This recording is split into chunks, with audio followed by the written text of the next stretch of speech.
Muy buenas tardes, soy Guillermo Vázquez Handal. Esto es Emprende TV aquí en la señal de Grupo Fórmula esta tarde de domingo 14 de junio.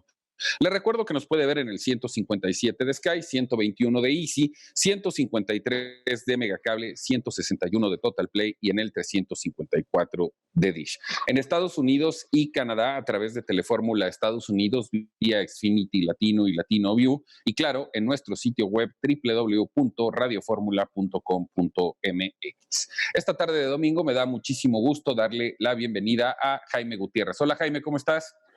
Querido Guillermo, ¿cómo estás? Buen domingo para todos. ¿Cómo estás? ¿Bien, Guillermo? Pues trabajando, afortunadamente, desde la sana distancia, ¿no? pero haciendo lo que nos gusta. Bueno, la semana pasada nos comprometimos con el auditorio, estuvimos hablando, hiciste una exposición muy completa de el tema de la pobreza, de los impactos que van a tener, y en ese mismo sentido, hoy vamos a platicar acerca de los diferentes apoyos que la banca privada le ha ofrecido a sus cuentavientes respecto precisamente de la emergencia del COVID. Y en el siguiente bloque vamos a hacer un comparativo de los apoyos o subsidios gubernamentales que algunos países le han otorgado a su población. ¿Te parece? Empezamos con el tema de los... Me parece perfecto, Guillermo. Mira, comentarte, como lo habíamos dicho la semana pasada, estamos en un momento muy crítico, muy complejo de la economía mexicana. Evidentemente, esta parte de la caída del Producto Interno Bruto, lo que ha generado, le ha pegado al empleo. Hay mucho desempleo y va a haber más. Y lo que está ocurriendo, Guillermo, es que esta parte del dinero pues está provocando que los cuentavientes, que los mexicanos, pues se vean mermados sus ingresos y por lo tanto tengan problemas de liquidez.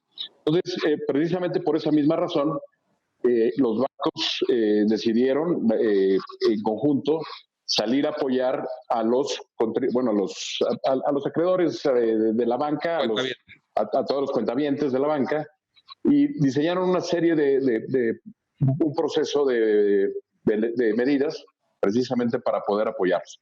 Ahora, déjame decirte qué está pasando, Guillermo, porque la semana pasada que me dejaste la tarea, pues poca gente sabe, a la hora que tú preguntas más o menos cómo les ha ido con estos programas, poca gente sabe y te vas enterando de casos pues, preocupantes, ¿no? El caso de una señora que su hijo está en el hospital, dijo creo que ya no pudo pagar la última mensualidad por estar en el hospital, y a la señora le hablan 5 o 6 veces por día, y como ella no es la cuentaviente, el banco no quiere dejar recado, entonces ella dice, oye, pues quiero ayudar, pero pues entre la pena del hijo y esta parte, pues imagínate.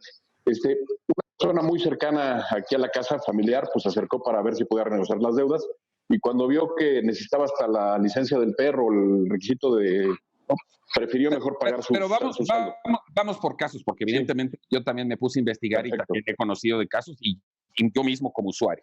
Básicamente, hablamos de Banorte, HSBC, BBVA, Citibanamex, Santander, en fin, Scotiabank. Perfecto. Más o menos el promedio es lo mismo. Estaban ofreciendo cuatro meses, algunos hasta 6 incluso, en el que no se pagaban intereses y no se pagaba capital durante el transcurso de la pandemia.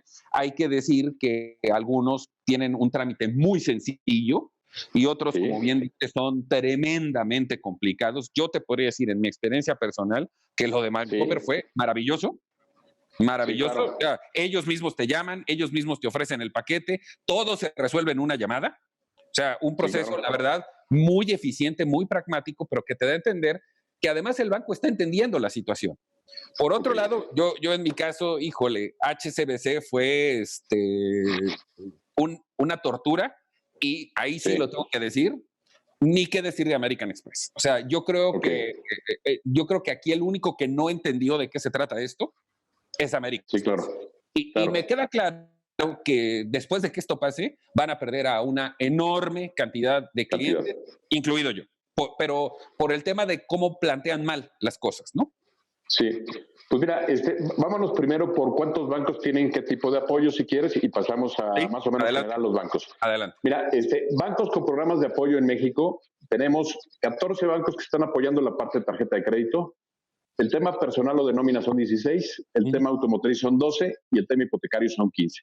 O O sea, es más o menos como están los esquemas de los apoyos de los bancos. Ahora, si nos vamos directamente a cada uno de los bancos, vamos viendo precisamente cuál es el apoyo de cada banco. Si quieres empezamos con, vamos con Banorte si quieres, que es vamos con Banorte. Sí, métele velocidad porque si no se nos va a acabar el tiempo. Perfecto. Mira, por ejemplo, Banorte te permite, bien lo señalaste, te permite 4 meses diferir tus pagos de tarjeta de crédito y tu crédito automotriz. También te permite diferir esos 4 meses toda la parte de nómina, la parte hipotecaria, si tú tienes un crédito hipotecario, y si eres pequeña y mediana empresa, tu crédito de pyme.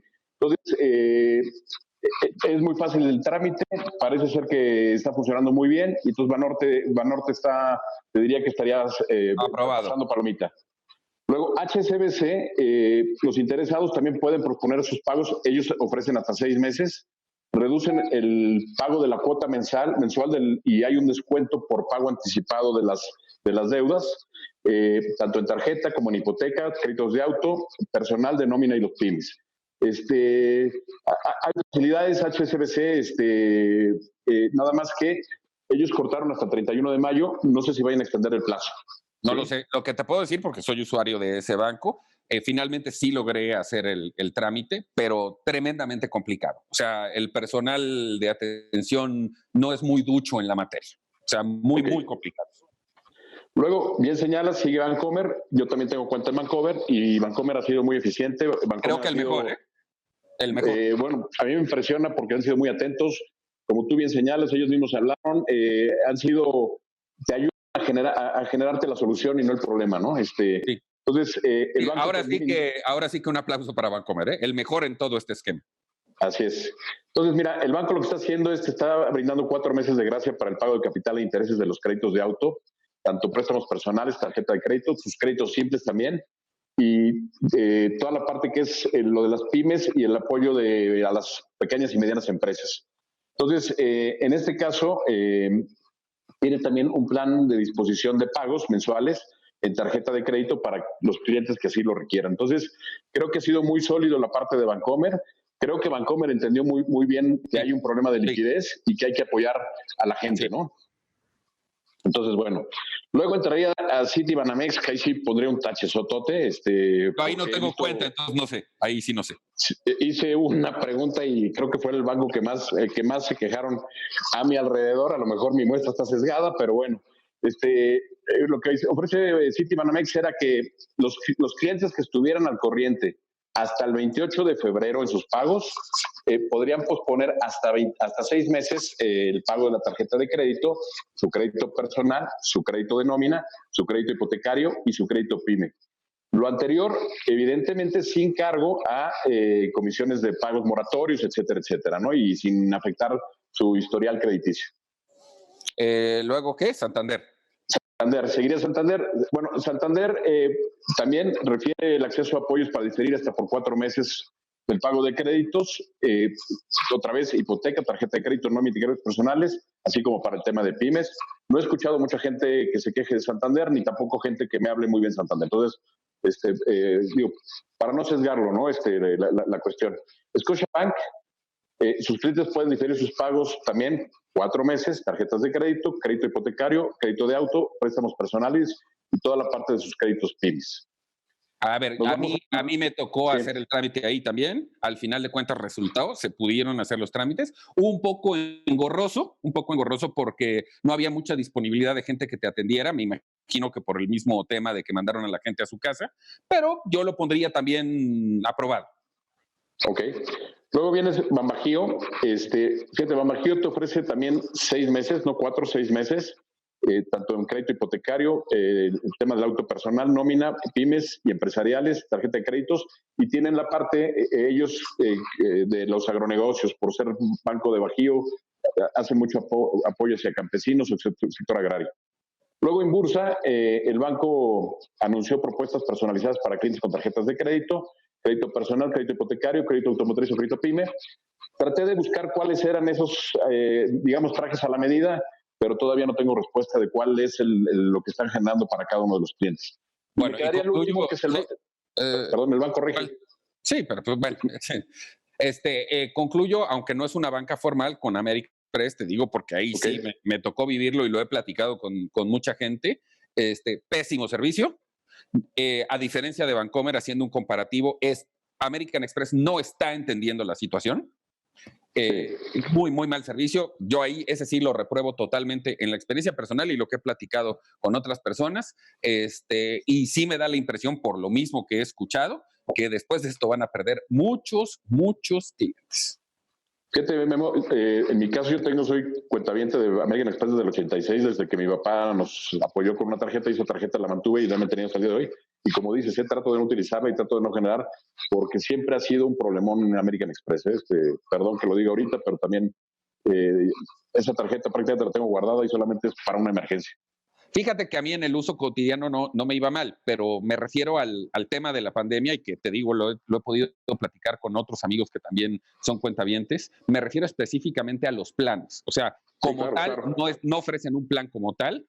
Y si te pones de acuerdo con ellos, todo es complicado, engorroso, no hay comunicación interna. Pésimo. Así es. Bueno, nos vamos a un corte, no tardamos nada, continuamos aquí en Emprende TV en Grupo Fórmula y cuando volvamos vamos a seguir platicando con Jaime Gutiérrez ahora del tema de los apoyos gubernamentales. No tardamos nada.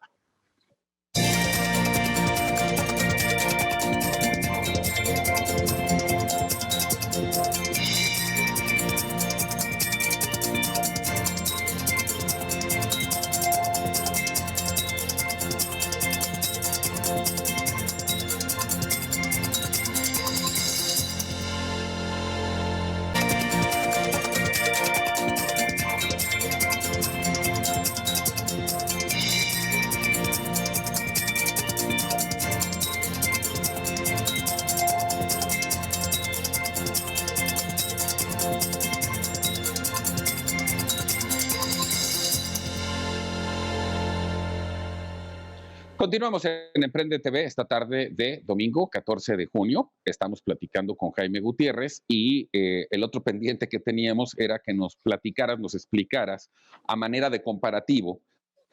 Obviamente, los principales países es imposible hacerlo con todos. ¿Qué tipo de subsidios o apoyos gubernamentales generaron para hacerle frente a la pandemia? Yo quiero resaltar que el que tiene que ver con la mayor importancia es el que esté orientado a mantener el empleo. Y precisamente nuestro país no ha sido, bueno, no, el gobierno de nuestro país, pues no ha sido de los más obsequiosos. Creo que es de los 2 o 3 que no han generado casi ningún apoyo. Pero ¿quién mejor que tú para que nos lo expliques? Fíjate que hay algunas láminas que aquí nos van a hacer el favor de pasar aquí, Miguel, en la producción. Y quiero empezar, querido Memo, con la parte de encontrar 2 factores a considerar que son muy importantes y que cruzan quiénes están combatiendo bien la pandemia y quiénes están actuando bien en los apoyos. Y te cuento esta parte que es muy interesante.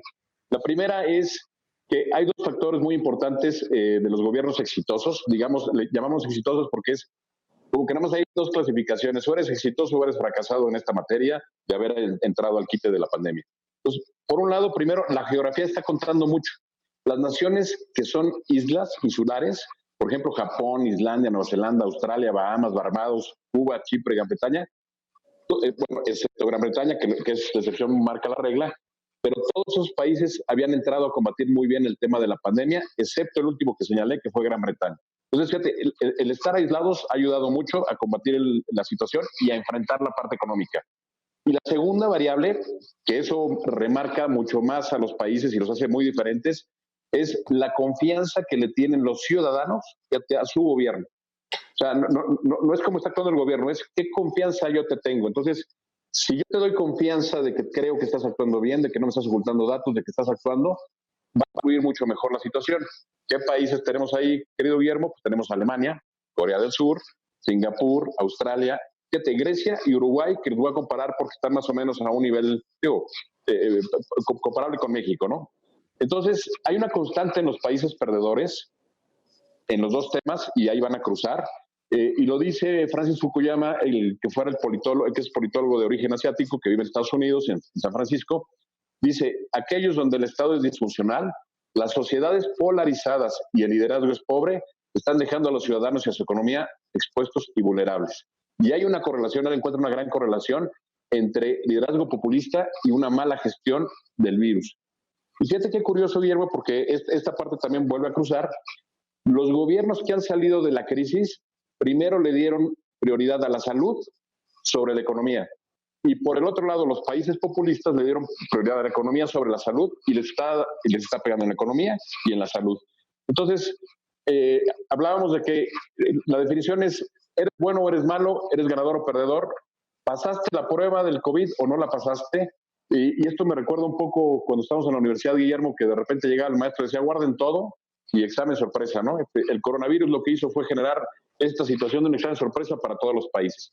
Entonces, la semana pasada que me pedías que platicáramos de esto, contaba yo la anécdota de Warren Buffett, que él decía que cuando bajara la marea se iba a ver quién estaba desnudo, ¿no? Pues hoy no ha bajado todavía la marea y ya estamos viendo quiénes están cascabeleando en la parte de resolver esta parte. Ahora, vamos a entrar a la parte de la cuestión económica, pero son 5 cuestiones que han hecho la diferencia entre estos países que señalé al principio y los que han fracasado, de los gobiernos exitosos, digamos. Primero, descansaron en métodos y procesos científicos. Segundo, implementaron robustas medidas de cuarentena protegiendo la salud primero. Tercero, tuvieron un sistema amplio y eficiente de rastreo y aislamiento, pruebas aleatorias y respuestas y comités de crisis a las cuestiones estas.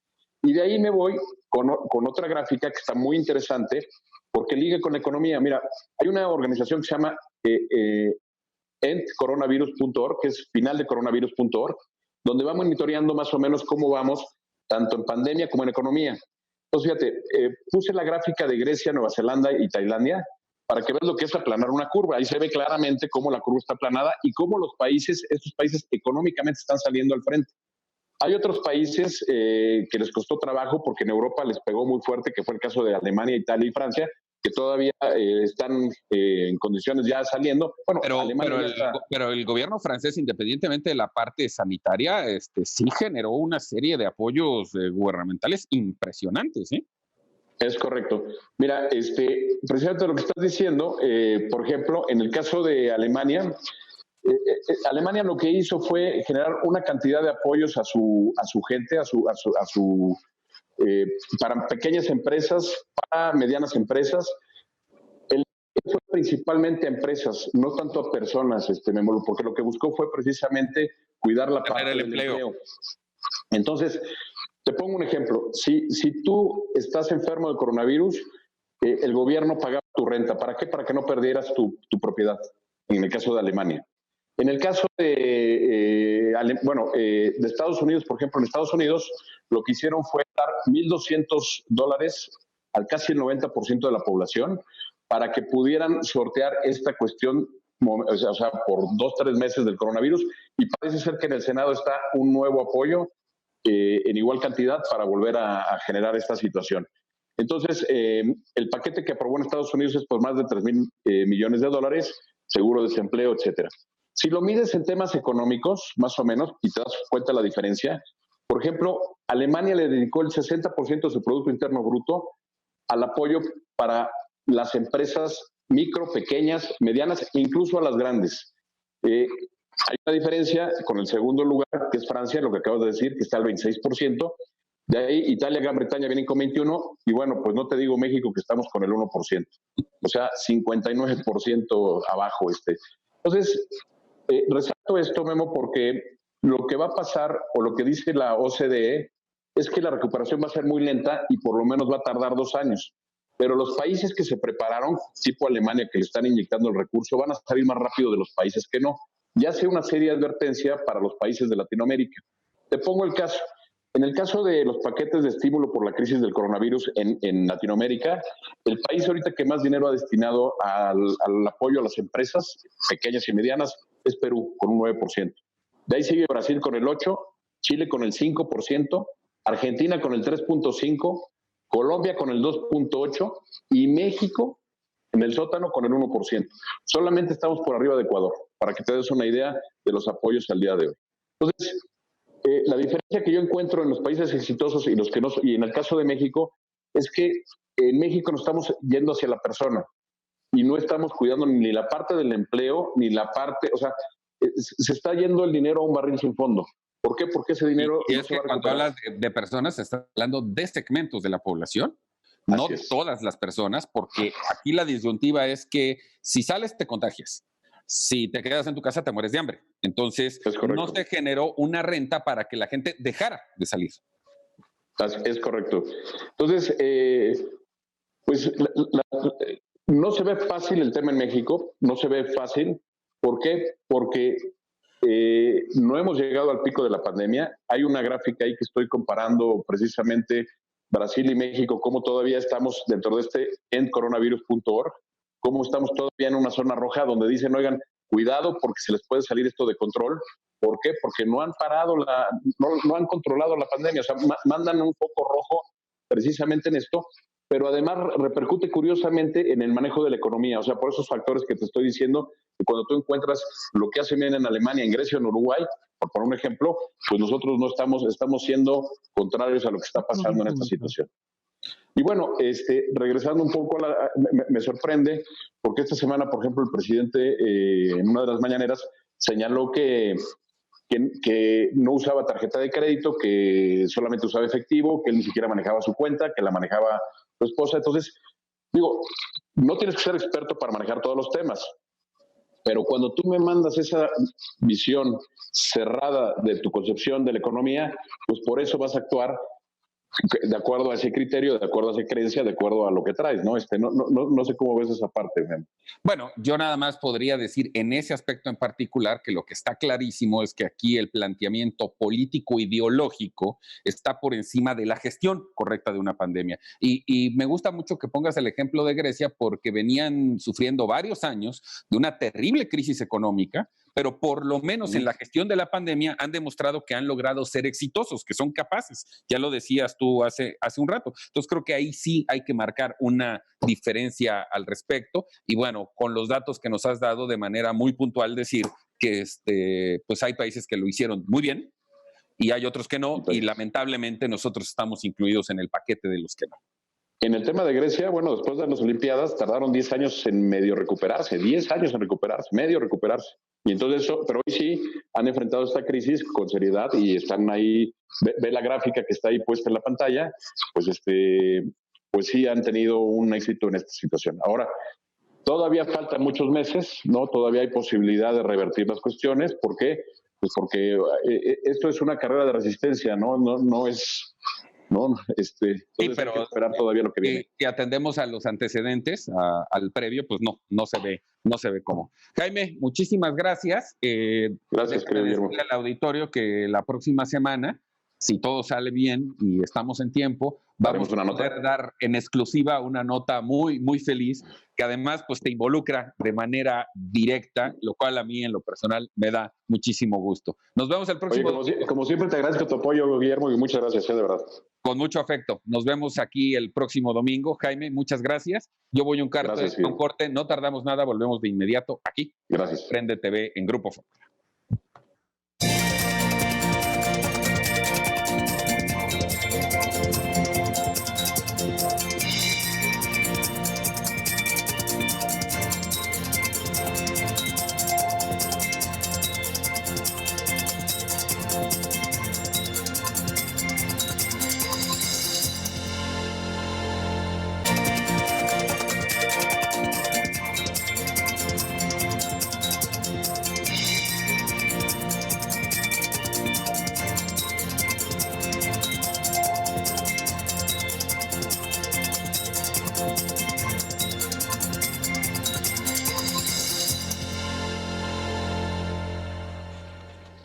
Continuamos aquí en la señal de Grupo Fórmula esta tarde de domingo en Emprende TV y me da muchísimo gusto darle la bienvenida de nueva cuenta a Carlos Sandoval, que estuvo obviamente como siempre todos los sábados, ayer en Diálogo Abierto, hoy en la mañana en Trayecto TV y por supuesto en Trayecto México y por supuesto aquí en Emprende TV. Hola Carlos, ¿cómo estás?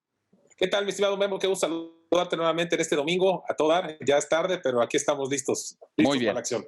Comentábamos en el bloque anterior con Jaime Gutiérrez el comparativo de los apoyos y los subsidios que los diferentes gobiernos han dado a su población ante la pandemia y por eso se me hace muy, muy oportuno platicar contigo respecto de los impactos económicos a través del tiempo que ha sufrido nuestro país. Tú has analizado mucho este tema y tienes ahí datos muy, muy interesantes, Carlos. Así es, Memo. Mira, quisiera platicarte porque creo que es muy interesante para poder hacer un análisis actual de cómo está la situación. Pues, ¿qué es lo que ha pasado en México? Yo te diría en el México moderno, ¿no? Y fíjate que nos remontamos hasta el año de 1893, cuando en estos tiempos modernos o medio modernos tenemos el primer colapso en la economía mexicana, que básicamente es por un tema de la plata. Es un tema de la caída del precio de la plata, que obviamente, pues, como tú recordarás, y que aparte tú eres un buen historiador, pues en esos momentos la plata era con lo que se hacían las monedas y prácticamente era la forma de estar de esta economía mexicana, ¿no? Ahí lo que era muy interesante es que recordarás que el secretario de Hacienda era Jean-Yves Le Mantour, que fue un gran secretario de Porfirio Díaz y que fue uno de los secretarios más jóvenes que ha tenido la Secretaría de México y la Secretaría de Hacienda a sus 39 años. Aquí lo que pasa, Memo, de alguna manera es que se toman medidas muy importantes para poder librar esta crisis de la plata y afortunadamente podemos librarla y es cuando viene un crecimiento importante con Porfirio Díaz de la inversión privada. Sí, porque además éramos potencia en la producción de plata. Exactamente, y hay un crecimiento en la inversión privada y en la inversión pública, como recordarás, pues las grandes obras, lo que es el Bellas Artes, lo que es el tren y lo que son las grandes obras en México, se desarrollan en esa época. Pero bueno, para ir creciendo en este tema, te voy a decir que luego viene una gran depresión, la de 1907. Todo el mundo habla de la depresión del 29, que nos pega a nosotros en el 32, pero hay una gran depresión en 1907, Memo. Y fíjate que el tema interesante es que en Nueva York pasa que viene un escándalo porque la gente empieza a ver impaga de deuda. Y en México, fíjate que te va a dar gusto este tema, más que gusto vas a recordarlo, pero aquí en México lo que pasa es que es un productor de nequén, que obviamente la nequén en esa época te acordarás que era muy importante, pues un productor de nequén de tu tierra o de cerca de tus tierras, pues también no hay impacto, y eso provocó que en México pues hubiera una crisis gigantesca en una crisis financiera muy importante, y pues obviamente que pues todo el mundo salió corriendo y afortunadamente se pudo librar. Y llegamos después a la Gran Depresión del 29 que hemos comentado ya mucho tiempo, que aunque es en el 29, a nosotros en México nos pega en el 32. Y un tema muy importante que me gustaría mencionarte es en esa época lo que sería la creación del Banco de México, que se crea el 1 de septiembre en el primer informe del general Calles. Entonces es un tema importante porque es cuando empezamos a tomar ya una conciencia económica y empieza a haber medidas de tema económico y de temas pues más profundos, ¿no? Más importantes para poder solventar las crisis, ¿no? Aquí lo que es importante es que esta crisis, como tú lo sabes, pues Estados Unidos, que íbamos de la mano, pues a ellos les pegó fuertísimo, nosotros obviamente nos pegan en el 32 y afortunadamente también con algunas medidas pudimos hacer algunos ajustes y obviamente fueron medidas contracíclicas, Memo, que es lo que ahorita venimos comentando y que será lo que te comentaré al final, que es la parte donde México pues debe de repensar qué es lo que debemos hacer para poder salir de esta recesión, ¿no? Luego, después de esto, Memo, viene una recesión del 38 con el general Cárdenas, en la cual, pues, de alguna manera, los temas, como tú recordarás, pues fue mucho el tema agrario y el tema petrolero, la expropiación petrolera, pues obviamente no cayó nada bien y se generaron pues muchos conflictos con los países que eran los dueños de las empresas, o más bien los países que tenían esa representación con empresas y obviamente nos afecta muchísimo y se puede librar, gracias, la verdad es que nosotros la libramos porque había unas políticas económicas que aplica el general Cárdenas pues muy restrictivas, que ahí creo que fue la solución a esta crisis. Después venimos con la Segunda Guerra Mundial, que pues todo parecería que nos ayudó, porque viene en la guerra, viene obviamente la compra de materia prima y de insumos hacia México, pero en el 47 viene una caída muy importante y que sería pues la quinta crisis que yo te estoy comentando, que es un momento en el cual Estados Unidos pues ya no compra ningún material o compra muy pocos materiales, entra a un tema de guerra, una economía de guerra, de más o menos más bien consumir lo propio, y a México le impacta muy fuerte porque los productos obviamente de consumo los compran internamente y a México pues obviamente le impacta, ¿no? Luego, fíjate que estudiando el tema, me llamó la atención que también pasa lo mismo con la guerra de Corea, con el fin de la guerra de Corea. Cuando tú recordarás esta guerra con Corea y con Vietnam, muy simultáneas, pues la verdad es que México se vuelve un proveedor de materias primas muy importante y esto hace que pues la base fortalezca la economía. Sin embargo, pues al término vuelve a pasar lo mismo que en la Segunda Guerra Mundial, que de alguna manera pues hay una caída muy importante en lo que sería la compra de insumos para Estados Unidos y sobre todo para que se termine la parte de la guerra, ¿no? Y luego nos vamos y brincamos hasta como séptimo tema a la década de los 70, Memo, como tú bien recordarás, obviamente en los 70 pues fue muy fuerte para México. Hay una inflación gigantesca en los Estados Unidos y hay una gran devaluación, la gran devaluación de México que del 76, que se va de 12.50 a 20 pesos la moneda. Y fíjate que recordando un poco te quería platicar que cuando hubo un momento de estabilidad fue cuando se decide hacer un aumento de lo que sería la paridad con el dólar. Y esta paridad, el presidente en turno se le dice que la devalúe nada más en 10 pesos, o sea, que mueva en 10 pesos el peso, y sin embargo lo hace a 12.50, argumentando que lo que él buscaba es ya no tener ninguna devaluación. Y obviamente pues esta devaluación fue buena porque se mantuvo muchísimos años, más de 20 años tuvimos este tema de 12.50. Sin embargo, en la década de los 70, pues tú recordarás que ya estábamos ahí medio en acción nosotros, pues se va se va de 12.50 a 20 pesos. De ahí pasamos a la crisis del 82, Memo, que es el periodo que le llamamos el periodo de Paul Volcker, que era el presidente de la Fed, que era el de la Reserva Federal, que a México le afectan mucho las medidas que se van tomando y sobre todo el tema del petróleo. Hay una crisis muy importante del tema del petróleo, así como había crecido mucho y México se había petrolizado.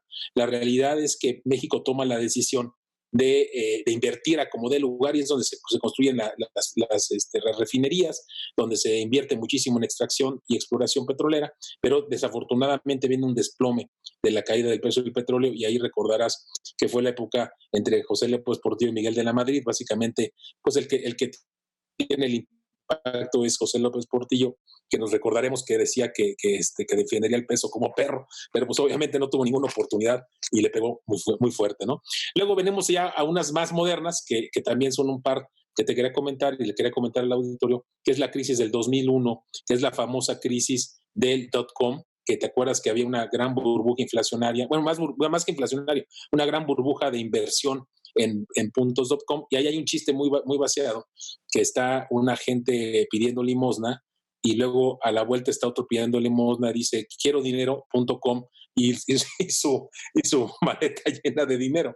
Todo lo que decía .com se llenaba de dinero y obviamente llegó a explotar, tronó y desafortunadamente pues a México sí le impactó mucho. Sin embargo, fíjate que hay unos datos interesantes que es en qué forma nos impactó. Esto básicamente es el 2001. En 2001 el PIB en México desciende, o sea, el crecimiento se vuelve negativo por 0.4, o sea, 0.4. 2002 se vuelve en cero. Sin embargo, en el 2003 y 2004 hay un crecimiento de 1.4 y 3.9. O sea, la recuperación es muy interesante. Y viene la crisis que diría que es la antecesora a esta gran crisis que tenemos, que sería la crisis del 2008, 2009, que es el desplome del sector inmobiliario, pero que también a México nos pega importantísimo, pega muy fuerte lo del AH1N1, que obviamente también es un primer ejemplo de lo que pasó o de lo que está pasando actualmente, pero ahí en ese momento pues traíamos dos impactos, ¿no? La parte también de la crisis americana y la parte del sector inmobiliario, perdón, la parte del sector inmobiliario y esta parte de la pandemia que México pues de alguna manera actuó muy bien en su momento, pero tuvo que cerrar y eso fue un impacto fuerte. Les quiero platicar un poco sobre el Producto Interno Bruto, porque me voy a ir al final. 30 segundos. Yo creo caray. Sí. ¿Podemos hacer a la siguiente, Memo? Sí, yo creo que concluye con la reflexión y definitivamente ya los análisis y los comentarios los tendremos que hacer la próxima semana. Bueno, te platico que creo que es muy interesante para que lo veamos. En el 2008, la caída del Producto Interno Bruto es de 1.1, de ahí al 2009 se va a menos 5.3, pero en el 2010 crece en 5.1, cosa que no va a pasar en este momento, porque sí, la realidad es que tenemos una situación mucho más grave, y si quieres, en el próximo programa te platico cómo estamos y a dónde vamos. Porque creo que en el tema de la pandemia merece, por supuesto, un capítulo aparte, no solo en este tema de los antecedentes que ya nos has relatado de manera muy puntual, sino lo que va a significar no solo el momento presente, sino en el futuro. Carlos, muchísimas gracias. Muchas gracias, Memo, un gusto como siempre. Feliz domingo. Nos vemos la próxima semana. La próxima semana estamos listos. Gracias, saludos a todas y todos. Gracias a Carlos Sandoval. Nosotros vamos un corte, no tardamos nada. Volvemos de inmediato aquí a Emprende TV en la señal de Grupo Fórmula.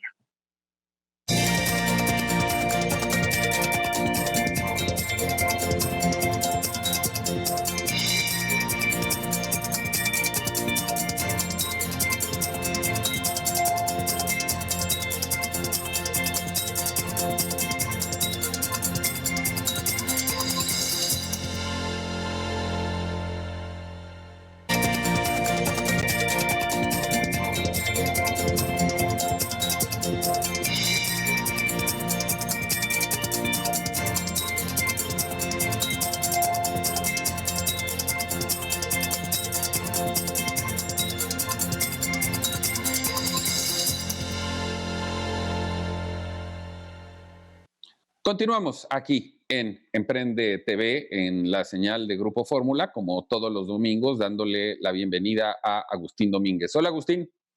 ¿Cómo estás, Memo? Qué gusto saludarte, como todos los domingos. Como todos los domingos. Guardados en casa. Como debe de ser. Como debe de ser. Pero sí, también continuando con la agenda que hemos planteado y lo que nos has estado haciendo favor de irnos explicando los domingos anteriores respecto de la infraestructura en las zonas metropolitanas, hoy de manera particular vamos a hablar de dos regiones muy importantes del país, la zona de Tijuana, que además de su tamaño, pues es frontera con Estados Unidos, y la zona de La Laguna, que comprende una parte de Durango y una parte de Coahuila, que de por sí suyo también es una región económica muy, muy importante de este país. Así es, Memo. Quisimos abrir, recordarás que hemos estado empezando a hablar de las zonas metropolitanas y quisimos irnos a estas dos zonas metropolitanas. Tijuana es la quinta zona metropolitana más grande del país. No estamos hablando de otras dos, que es Guadalajara y Monterrey, pero Tijuana tiene unas características especiales. Es la quinta zona metropolitana del país, pero está ligada a una zona metropolitana muy grande que es el norte del país, la parte de Estados Unidos. Ahí es donde estamos viendo que la infraestructura en estos momentos, tanto para Estados Unidos como para México, sería muy conveniente detonarla. Detonar varias opciones y varias cosas que se tienen. Tú sabes que Rosarito y Ensenada en su momento iniciarán un proceso de llegada de todos ellos, la gente que tiene su casa de segunda casa en Rosarito o en la zona de Ensenada. Vamos a recibir un gran turismo y esa es una parte que es muy importante poder recibirla. En estos momentos, Tijuana en especial, que tiene dos cruces fronterizos, uno el de Mesa de Otay, el otro el cruce para San Isidro, están totalmente saturados. Vehículos que hacen hasta 4 horas para poder cruzar en épocas normales, ahorita no pueden cruzar por otras razones, pero en épocas normales. Entonces, yo creo que en estos momentos deberíamos aprovechar esta situación y en conjunto con Estados Unidos generar ese cambio y abrir, por ejemplo, en el caso de San Isidro, podrías abrir a 36 carriles de salida, incorporando la zona de lo que antes era el acceso de carga, incorporando eso como acceso a Tijuana, generarías algunas vialidades, puentes y todo, y quedaría de maravilla para Tijuana. Es muy importante que tengas en cuenta que vas a necesitar ya ligar Tecate con Ensenada.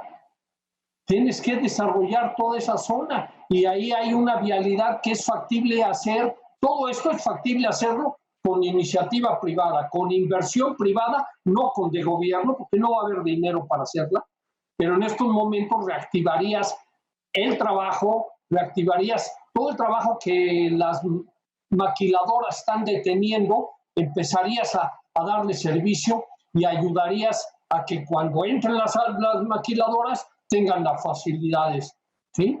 En el caso de Tijuana tenemos no nada más eso, sino ligar Rosarito con la vialidad que va de Tecate a Tijuana y que llegaría al aeropuerto por otro lado. Entonces estarías dándole a toda la zona, con Ensenada, Rosarito, Tecate y Tijuana, un gran desarrollo. Generarías el desarrollo local, que es muy importante, ¿sí? A eso habría que aunar algo que ya también volveremos a tocar, que es el aeropuerto de Ensenada. Es muy importante porque esto también es con iniciativa privada. Si lo quieren hacer como aeropuerto, si lo quieren hacer como lo quería hacer el anterior gobierno, que era hacer un aeródromo, eso no va a funcionarle a nada porque no hay iniciativa privada o no hay quien le meta dinero a un aeródromo. A un aeropuerto sí, y ese aeropuerto estaría alimentado por el 15% de los vuelos de Tijuana, que son el número de gentes que van a Ensenada y a Rosarito. Fíjate qué comodidad que en lugar de llegar a Tijuana, regresar hasta Ensenada o a Rosarito, un poco más cerca, estuvieras con 35, 40 minutos. Sí, pero además digamos, el crecimiento turístico que está generando el Valle de Guadalupe hace obligatorio tener un aeropuerto en Ensenada. Claro. Pero fíjate lo que estamos hablando. Estamos dándoles una alternativa sin recursos de gobierno. Todo es con recursos privados, con el apoyo de la misma iniciativa local. Y si tú quisieras apoyar a tu iniciativa, a tus empresarios locales, pues le puedes poner un porcentaje de ingreso que tenga que participar la iniciativa de Baja California, lo cual ayudaría muchísimo más al potencial. Y todo esto se puede hacer y no necesita, es muy importante, más que la autorización, en el caso del aeropuerto, del sector central. Creo que el gobernador, si quisiera que pasara la historia con su poco tiempo que le queda, podría avanzar muy rápido con esto. Más bien pasar a la historia por algo bueno, no por... Claro.